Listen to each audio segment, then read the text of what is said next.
hello all. Welcome to JKSC platform. This is your Professor Manish Bum. और अभी हम revision lecture for November 21 chapter number 2 से शुरू करने वाले हैं. Chapter number 2 which is audit planning, strategy and your program and also covers materiality part also. So chapter 2 के अंदर let us first start with the questions and revision part from the study material of ICI. वो सारे questions हम लोग एक बार देखते हैं, उन सारे क्वेश्चंस की बात करते हैं, है ना, and thereafter some important topics will be revising. Now this revision lecture, first of all I should make it clear to all कि हम लोग कॉन्सेप्ट सारे टच करेंगे. कुछ क्वेश्चंस जो मॉड्यूल में है, मॉड्यूल के पीछे है ना, वो हम लोग सारे देखेंगे और फिर कुछ कॉन्सेप्ट्स टच करेंगे. तो मेजरली सारा कवरेज चैप्टर का हम लोग करने वाले हैं, ठीक है. The rest part which I'll not be discussing in this particular video, and obviously आपको पढ़ना है, that is also important for you, but we are taking the most important ones in this chapter. So let us start with the first question, and which is question number 1 of ICM material, module question 1. Once the overall audit strategy has been established, an audit plan can be developed to address the various matters identified in the overall audit strategy. Now let me make it clear again. आपने पढ़ रखा है chapter, so this would be a very good revision lecture for you.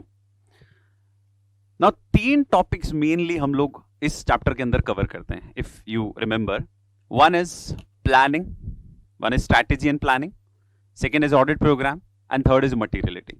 Now this question clearly states what? एक बार अगर आपने क्या बना ली है, स्ट्रैटेजी बना ली है, तो उसके बाद आपको ऑडिट प्लान बनाना है ताकि उन सारे मैटर्स को जो आपने स्ट्रैटेजी में आइडेंटिफाई किए थे उसको आप क्या कर सको, एड्रेस कर सको. Now remember 2 things. One, as I let you know, strategy क्या होती है, सबसे पहले तो इसके बारे में आइडिया रखना है हम लोग को, ठीक है. स्ट्रैटेजी क्या होती है. सेकेंड, प्लान क्या होता है, we should remember. And third, program क्या होता है, again we should remember that these 3 things we need to learn, we need to know. Okay, what is strategy, what is plan and what is program. First of all, if I let you know about the strategy part, अगर strategy part के बारे में मैं आपको बताऊं, strategy क्या decide करती है. सबसे पहले बनेगी भी strategy क्या decide करती है, it decides the direction, it decides the timing, है ना, it decides the scope in which the audit should go on. और उसी strategy के basis पे क्या बनाते हैं हम लोग, plan. और प्लान के बेसिस पे हम लोग क्या बनाते हैं, प्रोग्राम. तो द क्वेश्चन वाज कि स्ट्रैटेजी बनाते समय आपको, स्ट्रैटेजी जब आप बना रहे हो उसके बाद आपको प्लान बनाना है, और प्लान इस तरह से बनाना है कि स्ट्रैटेजी वाले सारे मैटर्स को आप आइडेंटिफाई कर सको. Now when this question comes, you don't have to write about much about the strategy and the plan, you just have to write the interrelationship between them, and that is why the first line could have been कि दोनों के दोनों जो है ना वो discrete या sequential phrase तो नहीं, फेजेस तो नहीं है, but they are closely interrelated to each other. और नहीं तो एक स्टेटमेंट और डाल सकते हैं, जो एक स्टेटमेंट और होता है कि once the overall audit strategy has been established, this thing is entirely given in topic number 4. I have referred also in chapter number 2, topic number 4, you'll get the entire thing, but let's brief out everything. तो एक बार आप audit strategy बना लो, उसके बाद आप plan बना लो ताकि उन सारे मैटर्स को आप आइडेंटिफाई कर सको जो स्ट्रैटेजी में आपने बनाए थे और उसको एड्रेस कर सको. इधर आंसर में क्या लिखना है कि जब भी आप लोग प्लान बनाओगे स्ट्रैटेजी को देख के, you should include 3 things. Now let us refer to chapter number 4. Auditor जब प्रोसीजर लगाता है तो फर्स्ट प्रोसीजर कौन सा होता है उसका, yes, risk assessment procedure, if you remember. फिर फर्दर ऑडिट प्रोसीजर लगाता है ना. फर्दर के अंदर वापस test of controls and substantive audit procedures हैं. तो यहां पर वही सिंपल आंसर लिखना है कि सर जब प्लानिंग करेंगे ना हम लोग, तो उसमें हम किस चीज को डिस्क्राइब करेंगे, the nature, timing and extent of risk assessment procedure हमें प्लान करना है, उसकी यहां पर डिसीजन मेकिंग होगी. Nature, timing and extent of further audit procedure जो लगाने हैं उसकी यहां पर डिसीजन मेकिंग होने वाली है, उसके लिए प्लानिंग होने वाली है. तो 315 और 330 तो ये हो गए.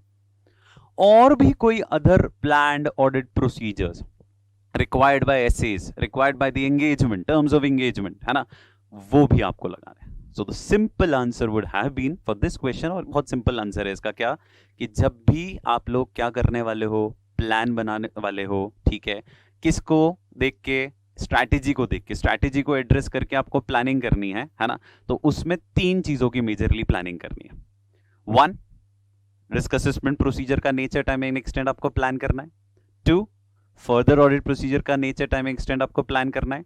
3 अदर ऑडिट प्रोसीजर्स और भी कोई अगर आपको लगाने हैं required to be carried out as to comply with the SS, तो वो उसकी प्लानिंग आपको करनी है। So these are the 3 things you have to do. So this is topic number 4, question number 1 of material. Okay, now comes second question.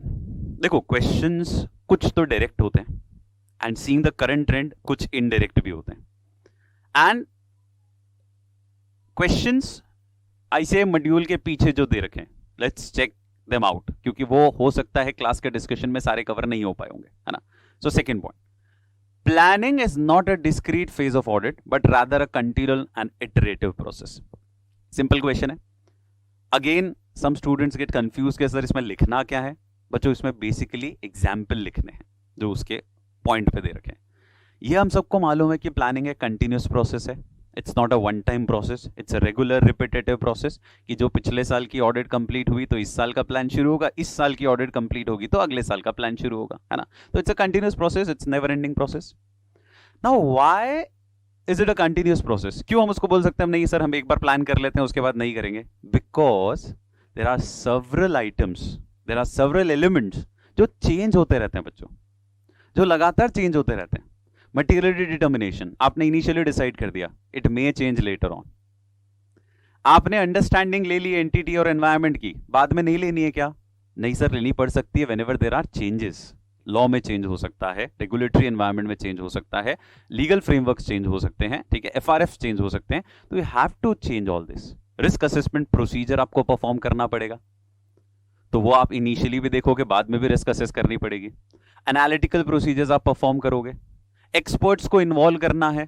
So you have to cover everything in plan, and that is why this is not a one time process और this just a one time thing. No, it is a continuous process, it is an iterative process, repetitive process. The cycle will go on and on and on.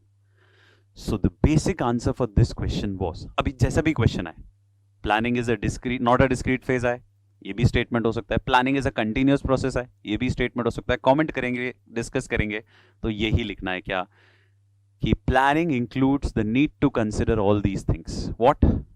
Legal and regulatory framework की understanding, materiality determination, experts का involvement, analytical procedure लगाना है अगर मान low risk assessment के लिए, risk assessment normal procedure लगाना है, other procedure other than analytical procedure, और किसी तरीके से आपको रिस्क असेस करनी है ना। हर जगह प्लान बनाते समय इस हर एलिमेंट को आपको ध्यान रखना पड़ेगा, and that is why we say planning is a continuous and an iterative process, it is not a discrete phase of audit. Got it? Fine. Third, The third question in the material says, module के पीछे क्या कहता है देखते हैं। The nature, timing and extent of direction, supervision of engagement team members and review of their work depend upon many factors. Explain. I mentioned the topics in the books जो अपन ने जेकेएससी में पढ़ा है, बुक में कहाँ है, ताकि आप डायरेक्ट रेफर वहां से भी कर सकते हो। यहाँ पे भी मैंने आंसर दिया है, ठीक है, पर वहां से भी आप रेफर कर सकते हो, डायरेक्ट आंसर है। नाउ द क्वेश्चन इज बहुत सिंपल है। जब आप अपने एंगेजमेंट टीम मेंबर्स को डायरेक्ट करोगे, सुपरवाइज करोगे, उनके काम को रिव्यू करोगे, what are the factors you have to consider? Now the factors are very simple. Sir entity की साइज क्या है, नेचर ऑफ ऑडिट या एरिया ऑफ ऑडिट, फिर risk of material misstatement कितना है, because the more the risk obviously you have to give more direction, more supervision and you have to review your assistants works और engagement teams work in a very severe manner.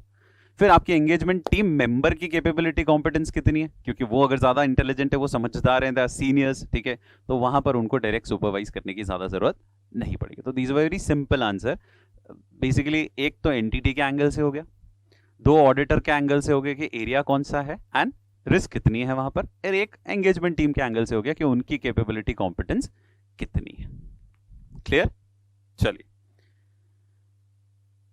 Now next topic is audit program, and the question which says is discuss clearly the advantages of audit program. अब audit program के फायदे पूछें तो first of all let us discuss about audit program a bit. Plan के बारे में थोड़ा पढ़ लिया, स्ट्रैटेजी के बारे में थोड़ा पढ़ लिया, मैं वापस भी बताऊंगा जो कॉन्सेप्ट्स हमने अभी यहां कवर नहीं किए, पर वो कॉन्सेप्चुअली इंपॉर्टेंट है।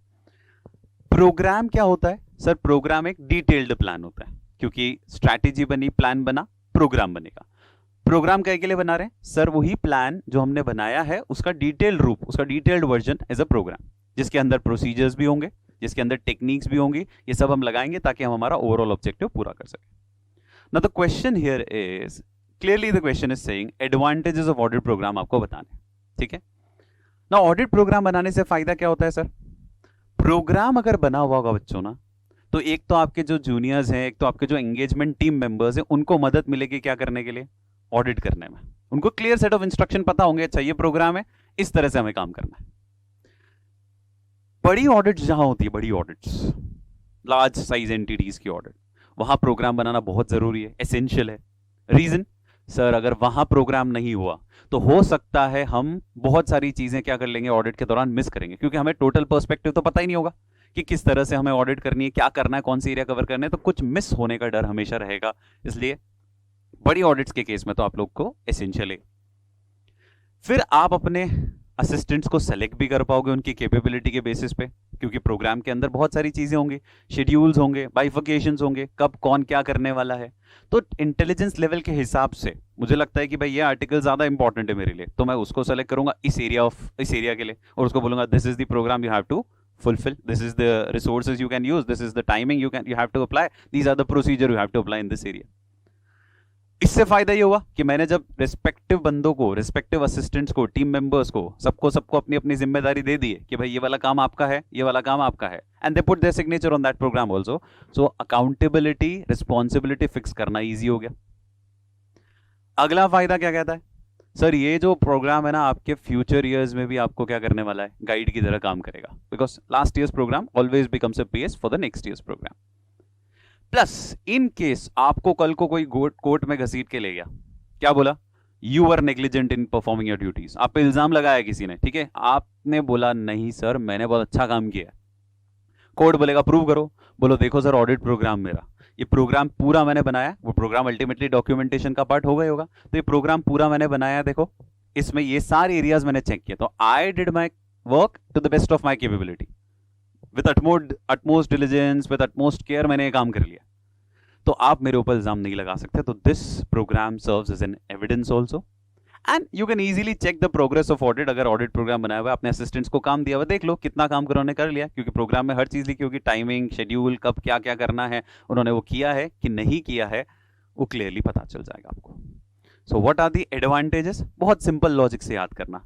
एक तो 3-4 जगह तो असिस्ट कर रहा है, एक तो असिस्टेंस दे रहा है हमारे जूनियर्स को, हमारे टीम मेंबर्स को, प्लस उनको सेलेक्ट करने में इजी है, प्लस उनके काम की प्रोग्रेस आप आराम से इवैल्यूएट कर सकते हो, और उनको अकाउंटेबल भी ठहरा सकते हो. दो serves as a guide for future years, serves as an evidence in the court of law, और एक है ये एसेंशियल है किसके लिए? बड़ी बड़ी ऑडिट्स के लिए. फाइन. तो these are audit advantages for audit program. Program जब आप बनाओगे तो ऑडिटर को क्या एडवांटेज होंगे वो यहां लिखा हुआ है. तो दिस इज ऑडिट प्रोग्राम. उसके बाद हम आगे बढ़े और अगले क्वेश्चन पे आते हैं, and this is these next two questions are important. Materiality angle से, बिकॉज अभी रिसेंटली, अभी इस टाइम में नहीं था कोई मटीरियलिटी, जुलाई वाले में. The question is determining materiality involves the exercise of professional judgement of the auditor, and the statement is agreed by all कि सर मटीरियलिटी डिटर्मिनेशन किसकी जजमेंट पे डिपेंड करता है? ऑडिटर की जजमेंट पे डिपेंड करता है. लेकिन जब भी ऑडिटर की जजमेंट आती है ना कई बच्चों, वहां पर फैक्टर्स हमेशा दे रखे होते हैं कि कौन से फैक्टर्स मदद करेंगे ऑडिटर को ये डिसाइड करने में कि उसको अपना बेंचमार्क, उसको अपना materiality level, cut off level क्या सेट करना चाहिए कि इससे ऊपर वाले आइटम्स वो माने मटीरियल है और इससे नीचे वाले ही मटीरियल माने. तो उसके लिए 5 एलिमेंट्स ध्यान रखने होते हैं. 5 elements. What are these elements? 5 चीजें, 5 फैक्टर्स, 5 एलिमेंट्स आपको दे रखे हैं, जिसमें से पहला एलिमेंट या पहला फैक्टर तो सीधे ही बोलता है फाइनेंशियल स्टेटमेंट के एलिमेंट्स के आधार पे आप डिसाइड करो कि आपको बेंचमार्क कितना रखना है. क्योंकि सबके लिए कॉमन बेंचमार्क रखना पॉसिबल नहीं हो, मे बी पॉसिबिलिटी है कि वहां पे सबके लिए कॉमन बेंचमार्क अगर अमाउंट वाइज रख रहे हो तो पॉसिबल ना हो. एसेट के लिए कुछ रखो, लायबिलिटी के लिए कुछ रखो, इक्विटी के लिए कुछ रखो, रेवेन्यू आइटम्स के लिए कुछ रखो, एक्सपेंसेस के लिए कुछ और रखो. सो द डिसीजन कि अप्रोप्रिएट बेंचमार्क क्या रखना है, it depends upon the elements of financial statement, and elements cover everything, asset, liability, revenue, expense, equity. So depending on that आपको डिसाइड करना है कि बेंचमार्क कितना रखना है आपको, ठीक है, that is your judgement then.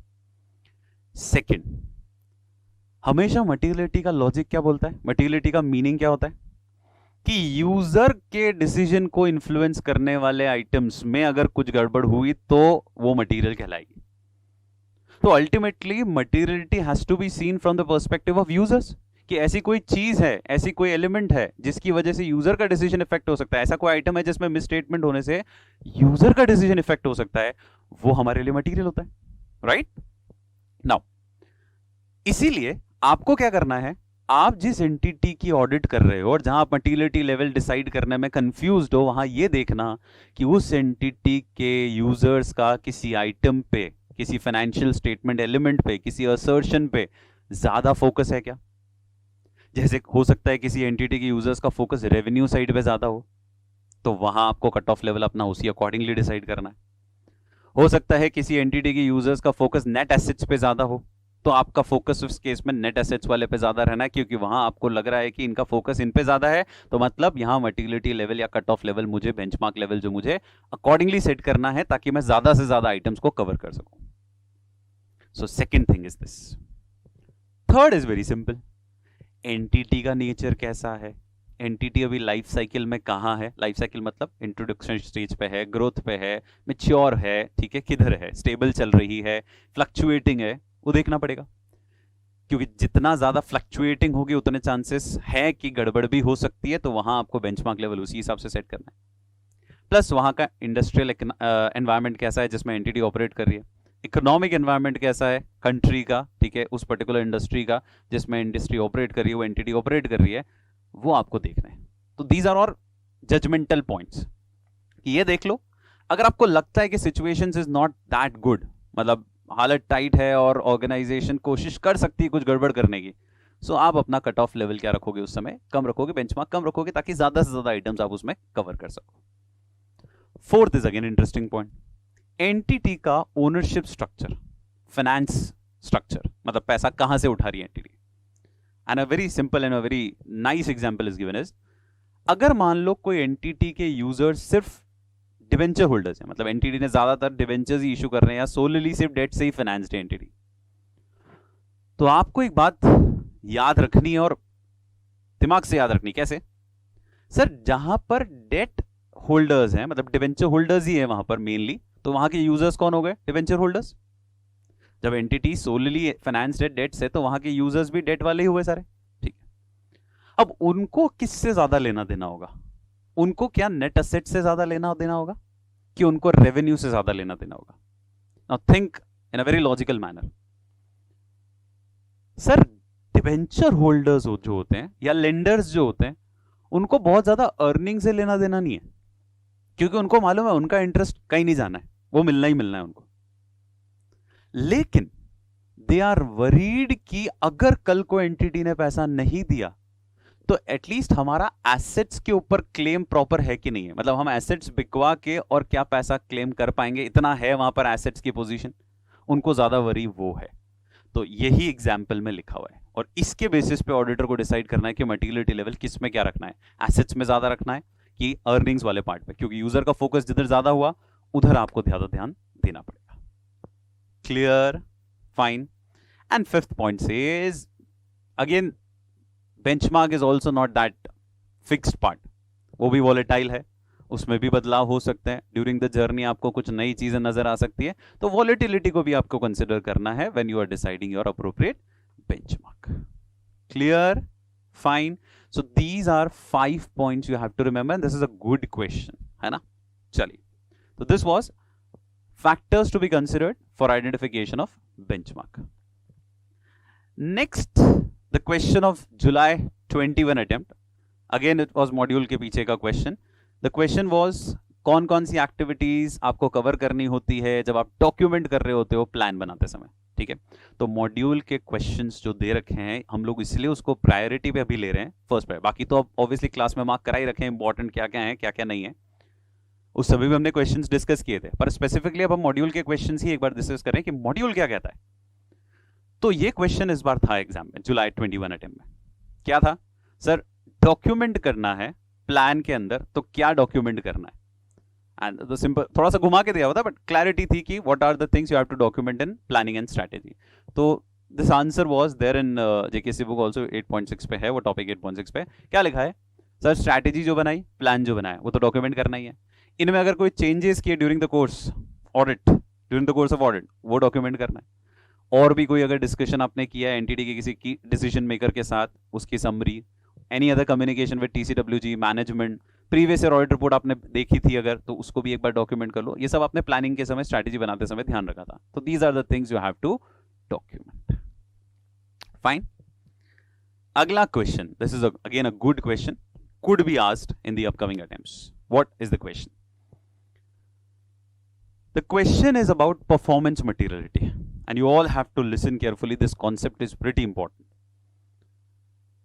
The question says, the question, पहले question भी पढ़ देता हूं. क्या misstatement कम amount का, of a lesser amount than the materiality for the financial statement as a whole could reasonably be expected to influence the economic decision of the users taken on the basis of financial statement? Explain with examples. Now the question says what? ध्यान से सुनना, question क्या बोल रहा था, बहुत clear है question. क्या जो आपने financial statement as a whole के लिए जो मटीरियलिटी लेवल डिसाइड किया है, क्या उससे भी कम अमाउंट, मतलब आपने जो बेंचमार्क सेट किया, कट ऑफ लेवल सेट किया, उसमें उससे कम अमाउंट में अगर मिस स्टेटमेंट निकल गए तो क्या वो भी यूजर के डिसीजन को इन्फ्लुएंस कर सकते हैं? And indirectly the concept is, मैं आपको पहले कॉन्सेप्ट भी समझाता हूं. कभी कभी क्या होता है कि जो आपने अनकरेक्टेड मिस स्टेटमेंट्स छोड़ दी, मटीरियलिटी के एंगल से दो क्लासिफाई करोगे आप, आइडेंटिफाइड मिस स्टेटमेंट और अनकरेक्टेड मिस स्टेटमेंट. कभी कभी आप लोगों ने क्या किया, अनकरेक्टेड मिस स्टेटमेंट्स छोड़ दिए. These are uncorrected misstatements because they were not material. Now उनका एग्रीगेट इंपैक्ट मटीरियल आ सकता है, यस आ सकता है. और इसीलिए कभी कभी जब ऑडिटर ने ओवरऑल फाइनेंशियल स्टेटमेंट्स के लिए, financial statement as a whole के लिए जो मटीरियलिटी लेवल सेट कर दिया है, अगर उसको लगता है कि यार ये individual class of transaction, account balance, disclosure, in short assertions, इनमें कम अमाउंट का मिसस्टेटमेंट होके भी इंपैक्ट मटीरियल आ सकता है और यूजर के डिसीजन को इन्फ्लुएंस कर सकता है, तो he has the option to lower that materiality level for those individual classes of transaction, for those individual classes of accounts, for those individual disclosures. He has that option. और उसी concept को क्या बोलते हैं हम लोग? Performance materiality. कि उस केस में देखो, बोल्ड करके लिखा हुआ है, क्लियरली वो लाइन ध्यान रखना, क्या लिखा है? द पॉइंट सेज, अगर in specific circumstances, clearly the point says, if in specific circumstances, देखना, there is one or more transaction, account balance or disclosure, in short you can write assertion, for which the misstatement of a lower amount or a lesser amount than the materiality for the financial statement as a whole could influence the decision of the users, then the auditor shall also determine, clear लिखा है, also determine, मतलब वो इनके लिए भी क्या कर सकता है, मटीरियलिटी लेवल अप्लाई कर सकता है और उसमें वो अमाउंट कम सेट कर सकता है. लास्ट लाइन अंडरलाइन फिर कर रखी है, performance materiality means the amount set by the auditor is less than the materiality set for the financial statement as a whole.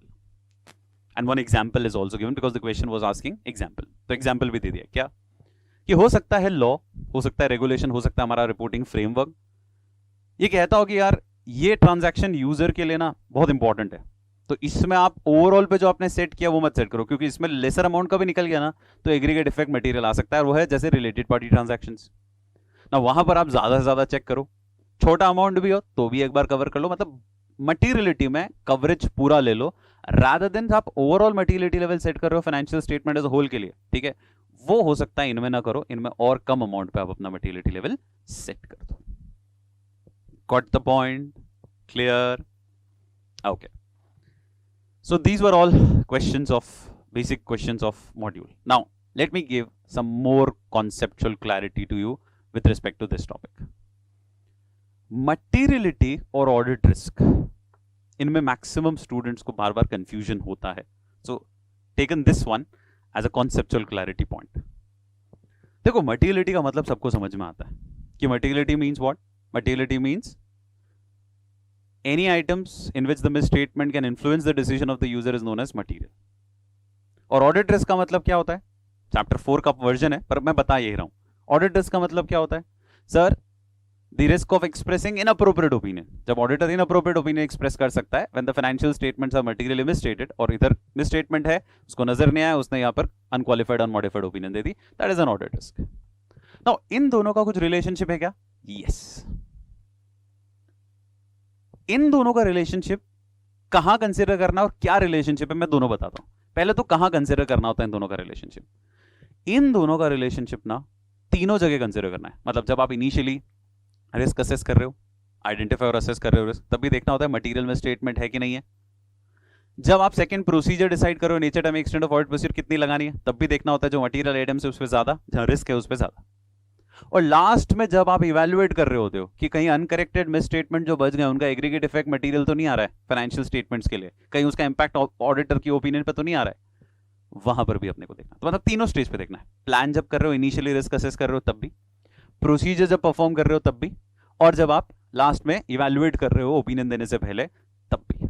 और एक बात बहुत ध्यान से सुनो, ऑडिट में किसी भी चीज का इंपैक्ट अगर पूछता है ना तो इन तीन स्टेजेस के थ्रू ही गुजरता है वो। प्लान स्टेज पे, परफॉर्मेंस वाली स्टेज पे, और कंक्लूजन या ओपिनियन वाली स्टेज पे। Now second statement says that there is an inverse relationship between materiality and audit risk. Now बहुत बार स्टूडेंट्स इसमें भी कंफ्यूज होते हैं, सर मटेरियलिटी ज्यादा होगी तो रिस्क भी तो ज्यादा होगी। नहीं बच्चों, एक चीज हमेशा बीच में सेट करना। बीच में क्या?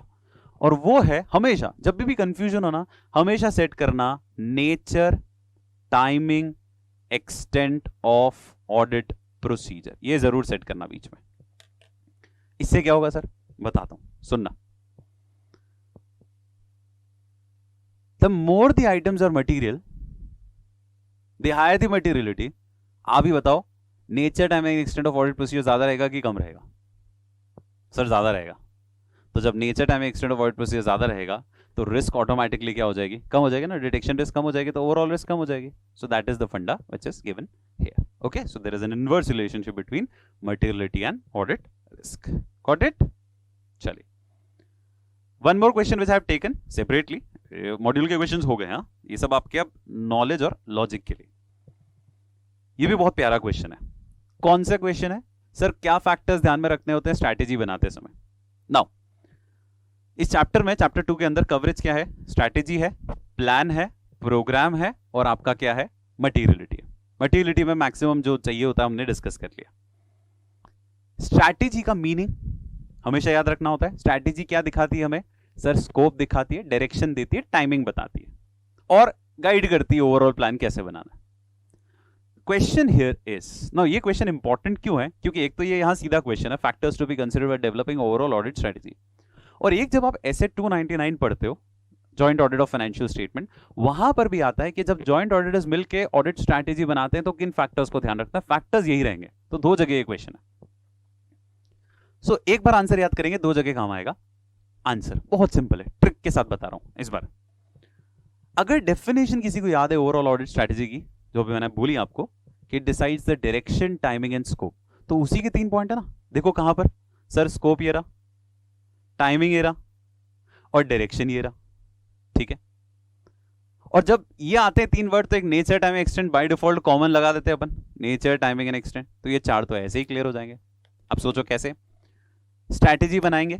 स्ट्रैटेजी बना रहे हो तो स्ट्रैटेजी के लिए सबसे पहले स्कोप डिफाइन करना जरूरी है, और उसके लिए क्या देखना है भाई? मुझे एंगेज ही क्यों किया गया है, मेरा नेचर ऑफ एंगेजमेंट क्या है, उसके हिसाब से मैं डिफाइन करूंगा मेरा स्कोप। देखो ऑडिट एंगेजमेंट के लिए अपॉइंट किया है तो मेरा एंगेजमेंट इस तरह से रहेगा। अश्योरेंस लेवल मेरे को देना है। ठीक है। So first of all identify the characteristics of engagement, nature of engagement, उसके बेसिस आप अपना स्कोप डिसाइड कर लोगे। सेकंड इज आपका टाइमिंग क्या रखना है आपको ऑडिट का, मतलब शेड्यूल क्या रखना है, कितने दिन में कंप्लीट करनी है। तो उसके लिए आप अपना रिपोर्टिंग ऑब्जेक्टिव देखो। डायरेक्शन कितना देना है आपको अपने एंगेजमेंट टीम मेंबर को, तो उसके लिए याद करो अपन ने फैक्टर अभी पुराने वाले क्वेश्चन में पढ़े, तो कंसीडर दोस फैक्टर्स कि एंटिटी कितनी बड़ी है, एरिया ऑफ ऑडिट कैसा है, रिस्क कितनी है वहां पर, कॉम्पिटेंस की कैपेबिलिटी ऑफ टीम मेंबर कितने, उसके बेसिस पे डिसाइड करना कि कितना डायरेक्शन देना है आपको अपने एंगेजमेंट टीम के एफर्ट्स पे। फिफ्थ मैंने आपको पहले बता दिया, nature, time and extent of resources कितने चाहिए होंगे आपको अपने एंगेजमेंट को परफॉर्म करने के लिए, उसके बेसिस पे आपको अपनी स्ट्रैटेजी बनानी, कितने अवेलेबल है, कितने चाहिए होंगे, क्या वो मिल पाएंगे कि नहीं मिल पाएंगे। एंड वन पॉइंट सेज अगर आपने प्रिलिमिनरी कोई एंगेजमेंट करी है या आपने नॉलेज गेन करी है किसी दूसरे एंगेजमेंट से, हो सकता है आपने कोई दूसरी एंगेजमेंट ऑलरेडी इनकी परफॉर्म कर रखी हो इस क्लाइंट की, है ना, ऑडिटिंग के अलावा कोई और दूसरा काम किया हुआ पहले, तो उससे जो नॉलेज मिली है आपको, ठीक है, या आपने प्रिलिमिनरी एक बार engagement, preliminary engagement is a word, technical word which says कि जब भी आप कोई एंगेजमेंट शुरू करते हो उससे पहले अगर आपने हल्का सा नजर मारा है, सो अगर प्रिलिमिनरी एंगेजमेंट कोई आपने की है या पिछला कोई नॉलेज है आपके पास या आपने कोई दूसरा एंगेजमेंट एक्टिविटी इनका किया हुआ है, कोई और पर्पस के लिए उन्होंने आपको एंगेज किया था, जैसे टैक्स ऑडिट के लिए एंगेज किया था, तो टैक्स ऑडिटिंग सर्विसेज देते समय आपने नॉलेज गेन करी थी, वही नॉलेज आपको काम आएगी ऑडिट की स्ट्रैटेजी, स्टैट्यूटरी ऑडिट की स्ट्रैटेजी बनाने में भी। So these are factors to be considered जब भी आप क्या करने वाले हो, ओवरऑल ऑडिट स्ट्रैटेजी बनाने वाले हो। क्लियर? एक और मैंने फैक्टर्स लिए ताकि फैक्टर्स के बीच में कंफ्यूजन ना हो। देखो इस चैप्टर में 3 फैक्टर्स के क्वेश्चन है, factors to be considered for strategy, ये अगला आ रहा है factors to be considered while planning, और एक था फैक्टर्स टू बी कंसिडर्ड जब आप क्या सेट कर रहे हो, मटेरियलिटी लेवल सेट कर रहे हो, ठीक है। अगला क्वेश्चन क्या है, factors to be considered while planning the audit, कि ऑडिटर जब अपनी प्लानिंग कर रहेगा, प्लानिंग ऑडिट प्लान, तो उस समय किन फैक्टर्स को ध्यान रखना है। Again not a big deal, इसका लॉजिक बिल्कुल सिंपल है। अगर आपको स्कोप याद है, scope, the question says what, मेरे को प्लान बनाना है, प्लान बनाते समय मुझे क्या फैक्टर्स ध्यान रखना है, तो द आंसर वुड बी, जो आपको स्कोप डिसाइड करना है, स्कोप आपने स्ट्रेटेजी में डिसाइड किया ना, अब स्कोप क्या होता है पता है, terms of engagement, requirement of law, pronouncement of ICA, है ना, तो ये पॉइंट होगा, देखो आपका A point terms of engagement, B point statutory requirement, D point effect of any new pronouncement, क्योंकि वो चीजें तो आपको कवर करनी है अपने प्लान में जो आपने अपने स्कोप में डिसाइड करी। प्लस आपको याद होगा 600 वाली सीरीज भी होती है स्टैंडर्ड्स की, क्या बोलती है 600 वाली series, using the work of other auditor, internal auditor, expert, तो उनसे भी तो हेल्प लेनी अगर है तो उस प्लानिंग से ही आपको काम शुरू करना पड़ेगा कि भाई शुरू से ही डिसाइड करो कि जरूरत पड़ेगी नहीं पड़ेगी। तो ये नीचे सारे पॉइंट उसी के ऊपर है, involvement of other auditors, involvement of expert, internal auditors and joint auditors, अगर है तो जॉइंट ऑडिटर्स में भी काम अलोकेट करना है तो उसके लिए प्लान करना है। फिर छोटे मोटे एरिया के लिए तो आप प्लान करोगे नहीं, सिर्फ मेन एरिया के लिए करोगे, तो आइडेंटिफिकेशन ऑफ सिग्निफिकेंट एरियाज, उसी में सेटिंग ऑफ मटेरियलिटी लेवल, उन सिग्निफिकेंट एरियाज में मटेरियलिटी लेवल भी सेट करनी है, और ऐसी कोई कंडीशन अगर जहां पे स्पेशल ध्यान देना है, ये सब आपको इनिशियली प्लान के समय ध्यान रखना है ताकि आप जब ऑडिट करने जाओ तो इन मेजर एरियाज को कवर कर सको। फिर जनरली हमेशा कहते हैं अपन क्या कि दो ही चीजें ऑडिटर देखता है प्राइमरीली, अकाउंटिंग और इंटरनल कंट्रोल, तो उस पर कितना रिलाय वो करना चाहता है, अकाउंटिंग पॉलिसी क्लाइंट कौन सी अपना रहा है, उसमें कोई चेंजेस कर रहे हैं क्या, इन सब फैक्टर्स को भी कंसिडर करने के बाद हम लोग हमारी क्या करेंगे, प्लानिंग करेंगे। So these are factors to be considered while planning. याद करने का तरीका is very simple, got it. चलिए नाउ ऑडिट प्रोग्राम के अंदर एक टॉपिक तो हमने देख लिया, कौन सा, उसके एडवांटेजेस, लेकिन there are certain more questions. एक है points to be considered while constructing the audit program, एक अभी नया टॉपिक है मॉड्यूल में क्या कि डेवलपिंग द ऑडिट प्रोग्राम के समय क्या ध्यान रखना है, एक डिसएडवांटेजेस है वो मैंने दिए नहीं, वो आपको पढ़ने ही है ना। तो अभी मैं ले रहा हूं क्या, जब आप एक ऑडिट प्रोग्राम ड्राफ्ट करोगे, ऑडिट प्रोग्राम, तो किन पॉइंट्स को आपको कंसिडर करना है, and again the logic is pretty clear. आप जब भी प्रोग्राम बनाते हो आपको अपनी लिमिट पता होनी चाहिए, this is the scope, this is the limitation, इसके अंदर रहते हुए मुझे काम करना है, फाइन फाइन। ये हमेशा मालूम होगा कि प्रोग्राम के अंदर हमेशा क्या आते हैं, प्रोसीजर्स, क्योंकि प्रोग्राम के अंदर ही प्रोसीजर होने वाला है, ठीक है, स्ट्रैटेजी, प्लान, प्रोग्राम, प्रोग्राम के अंदर प्रोसीजर, प्रोसीजर के साथ टेक्निक। तो D point, only relevant steps and procedures must be applied to perform the verification, मतलब प्रोग्राम के अंदर सिर्फ जेन्युइन स्टेप्स, रेलेवेंट स्टेप्स को ही कवर करो, रेलेवेंट प्रोसीजर्स ही परफॉर्म करो, ताकि वेरीफाई आप आराम से कर सको चीजों को, आइटम्स ऑफ फाइनेंशियल स्टेटमेंट को। अच्छा, उन प्रोसीजर्स में भी एफ पॉइंट कहता है कि कोऑर्डिनेशन होना चाहिए, उन प्रोसीजर्स का पीरियोडिकल रिव्यू भी करते रहना है, उन प्रोसीजर में एरर की पॉसिबिलिटी हमेशा ध्यान रखना, ये प्रोग्राम आपने बनाया है ऐसा नहीं कि 100% करेक्ट ही होगा, there could be chances of error also, procedure लगाया उसमें भी पॉसिबिलिटी है। और फिर बी पॉइंट लास्ट में बोलता है कि आपको ये ध्यान रखना है प्रोग्राम बनाते समय कि इतना अच्छा बनाना कि आपके सामने सारे एविडेंसेस आ जाएं, ताकि आप उसमें से सफिशिएंट अप्रोप्रिएट एविडेंसेस आराम से चुन के और अपना ओपिनियन दे सको। तो अगेन किसी भी चीज को समझने का तरीका होता है, अभी बहुत डिटेल में नहीं बता रहा हूं मैं हर चीज, पर बेसिक सारे क्लियर कर रहा हूं, ठीक है। तो प्रोग्राम बनाते समय क्या ध्यान रखना है सर? स्कोप लिमिटेशन को ध्यान में रखते हुए प्रोग्राम बनाएंगे, प्रोसीजर लगाएंगे, प्रोसीजर में कोऑर्डिनेशन रखेंगे, उनका रिव्यू करना है, एरर की पॉसिबिलिटी ध्यान रखनी है और एविडेंसेस इकट्ठे करना है. This is points to be considered while drafting और constructing an audit program. Now this question needs your attention. Developing the audit program. जब ऑडिटर ऑडिट प्रोग्राम डेवलप कर रहा है उस समय किस तरह से डेवलप करना है उसको program? Points to be considered हो गए. डेवलप कैसे करना है सर? रिटन होना चाहिए एक तो, उसके अंदर क्लियर कट ऑब्जेक्टिव लिखा होना चाहिए कि ये एरिया का ऑब्जेक्टिव ये, this area has this objective, और वो इंस्ट्रक्शंस आपको असिस्टेंट तक पहुंचाने. उनको क्या पता चलेगा किसमें कैसे क्या करना है? तो रिटन होके और उसमें डिटेल इंस्ट्रक्शन होने चाहिए असिस्टेंट्स के लिए. फिर प्रोग्राम बनाते समय आपके पास दोनों ऑप्शन है. आप इंटरनल कंट्रोल पर रिलाय करना चाहते हो, 610 आपको लगता है इंटरनल कंट्रोल अच्छा है, तो आप अपना nature time extend accordingly decide कर लो, प्रोसीजर अकॉर्डिंगली प्रोग्राम में डालो. और अगर आप इंटरनल कंट्रोल पर नहीं भी रिलाय करना चाहते बिकॉज यू थिंक दैट बाकी तरीके हैं मेरे पास सबूत इकट्ठे करने का, I don't want to rely on internal control much, तो प्रोग्राम उसी अकॉर्डिंगली बनाओगे, उसमें नेचर टाइम एक्सटेंड ज्यादा रखोगे आप लोग. ठीक है, तो इंटरनल कंट्रोल को भी ध्यान रखना है. एक पॉइंट आता है टाइमिंग का, जिसका मैंने थोड़ा सा कंटेंट भी ऐड किया आप लोगों के लिए. यहां पर जनरली नॉर्मली हम बोलते हैं कि प्रोग्राम बना दिया, प्रोग्राम के अंदर प्रोसीजर लिख दिए, और वो प्रोसीजर लगाने का कोई टाइम फिक्स नहीं है. मतलब इसी दिन लगाना पड़ेगा कि इसी टाइम पे लगाना पड़ेगा, 5 बजे ही लगाना पड़ेगा, 27 जनवरी 2022 को ही लगाना, ना ऐसा नहीं है. The auditor and his team has a flexibility in performing the audit procedure whenever they think so during the course of audit. लेकिन कुछ केसेस ऐसे होते हैं बच्चों जहां पर डिस्क्रिशन नहीं चलती ऑडिटर की टाइमिंग के रिस्पेक्ट में, वो उसको उसी दिन उसी टाइम पे ही लगाना पड़ेगा. जैसे इन्वेंट्री की काउंटिंग जिस दिन होती है उस दिन आपको उसी दिन जाना पड़ेगा अटेंड करने के लिए, अदरवाइज तो फिर आप ऑल्टरनेटिव डेट पे जाके देख भी लोगे तो उतने सबूत नहीं मिल पाएंगे, और क्लाइंट वापस काउंटिंग नहीं कराएगा, तो आपको उसी दिन देखना है.